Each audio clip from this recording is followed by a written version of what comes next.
the lottery. 5 to 10 years from now, where do you see yourself? I want to be at the pinnacle, like the highest point to where I'm known as like a legend almost.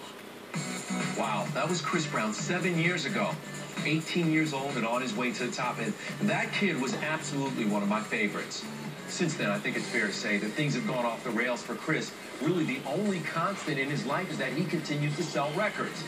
Even if you don't like Chris Brown, I want you to take a moment and listen, because nothing was off limits during our conversation. Rihanna, jail, therapy, and of course his music. Chris Brown's redemption tour is tonight's big picture. In 5 years, where do you want to be? On top, man. In 5 years, I want to be at the top, higher than the clouds.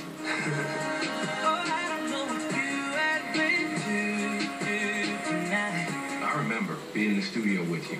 I remember being around you, and I told people, I said, this kid is supremely talented. Thanks. Are you worried that you could waste that talent? Because I'm going to tell you something. Let me be honest. I was disappointed, almost felt let down, because I said, this kid could be the great superstar. Yeah. Are you ready to now? I think I am. How are you? How? I think it's about, I mean, life is life, man. You know, I think if I have to go out every day and try to please every critic, everybody that, you know, I say, oh my God, I thought he was this, I thought he was that. I mean, it's a choice. And by my album, it's a choice. His hit singles Loyal and New Flame have already sold more than 3 million copies, and the new album X is #2 on the charts. You really are more singing about your life and your feelings in this record. Yeah. I think with this album, like X defined me. You know, the 10 years of me being an artist, me being able to, you know, start at 15 to now 25. Trouble seems to follow Brown. There are reports of fights at clubs where he partied, and of course, the assault on Rihanna.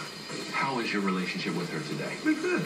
We're friends. Nothing's too serious. Nothing's, you know, we're not trying to start a life together right now. We just having fun. How have you dealt with the attention and the focus on you, especially with all the stuff going on in the NFL now? Well, I mean, it's not really hard. You know, I think, like, my situation was a big, and it still is a big, you know, thing in the world, you know. So I think when it comes to Ray Rice or whoever else is dealing with the same situation, understand what the problem is within yourself and, you know, learning from it and making sure that it's absolutely never going to happen again, or then that is not okay. You spent your 25th birthday in prison.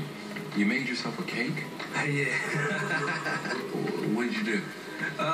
What I did, man, there's not really too much to do in jail. So it's like, you know, it's your birthday. Some guards might know your birthday, but, you know, it's not like your fan club in jail, you know. So it's like, but me, I just made the cake, man. I made the best out of it. You moved on. You are doing community service. What are you doing? Yeah, I do maintenance. I go from singing on stage and dancing, doing videos, to, you know, fixing the home appliances, fixing, like, you know, painting the actual walls. And I don't want to stay where I'm at, specifically where I go, because I don't want to gain the camera crews. You guys might show up and be like, hey, Chris, can we do it with you? No, I'm playing.